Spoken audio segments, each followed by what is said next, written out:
What's up? Repeat.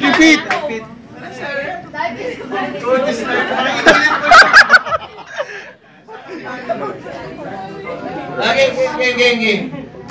1, 2, 3. Time is gold! Gold is money! Yay!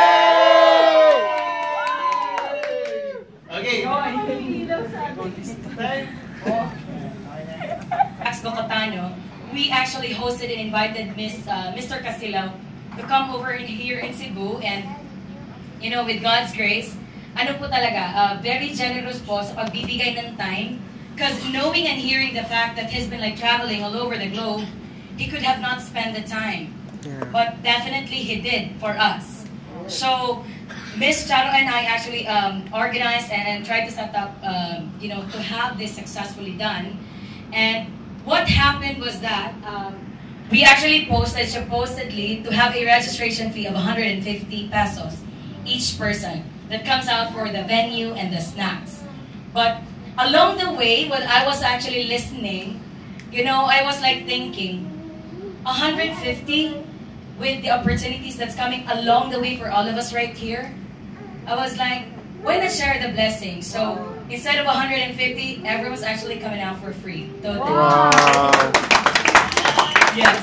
And by the way, I have the list of the names of those people who actually registered. So I do have like 30 in accounting. So that starts off with me, Miss Nortaga, Miss Charo, I'm sorry. I just want to make sure na nandito lahat ng tao. So, make sure na pasok yung pangalan nyo para sa gold. Okay, let me just check, okay? Is it Balbidas Marie? Okay, thank you. Sheila Diaz, not around no more. Lim Alexander. Miss Lim Alexander here. Constantino Marlo. Thank you, sir. Tan Maria Socorro. Okay. Solon Marlo. Arwando Ball. Did I mention the name right? Hang on, ha. Esparcia Kenneth. Riva Celeste. Thank you. Ventures Louis. Ventures Estrella. Is it Estrella? Estrelita. Estrelleta. Nortega Sunshine. Pepito Gerald. Charissa Sibul. Thank you. Marson Sibul. Thank you, sir. Do I have Naomi Clabillion? Naomi. Is it Naomi? Naomi, I'm sorry. Okay, Aljed Laudres. Thank you. Ojoko Rochelle. We have Garcia Alfred. Thank you. And Gokotano Hans Herbert, Elizabeth, and that's the number. Alright, so. Organize ng team.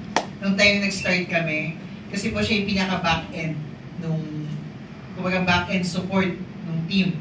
So, let's all welcome PV Palma. Siya po ay real estate broker license po siya. Ano pa ba? Registered teacher. Slash. Wow. Yeah, slash. Yeah, millionaire. Wow. Hello po, good evening. Good evening. Ganyan po talaga siya lagi. Lagi niya ako na-ambush. Hiningan niya ako ng speech. Yun nga po, nag-start po ako. Since sharing naman ito, po ako ha. Magkaka-level naman po tayo. Yun. So, nag-start po ako talaga. Si Sir Bob yung nag-rate ng account para sa akin. Tapos, sabi ko, kasi ako ng tao. Kasi sa umpisa, hindi, ayaw ko kasi yung isipin na idedepende ko sa ibang tao yung kikitain ko. Dahil lang nasa table ko sila. Since halos lahat naman dito members na po, di ba? Kasi ang isip natin, pagpasok, dalawa lang okay na. Pero kung gusto mong mabilis, huwag kang makontento sa dalawa. Mamigay ka. Yun po, yung binilagyan namin ng mga tao, kasi isa yun, ang dami niyang negative vibes. Kaya minsan, di na namin siya kinakausap, pinasukan namin ng dalawa. Ginamit yung sponsor ID niya. Tapos, naka-exit na siya. Level 3 na yun ngayon sa leadership. Nang yung isang pinasok niyang pinsan niya, hindi rin gumalaw. Yun yung nilagyan din namin ng tao.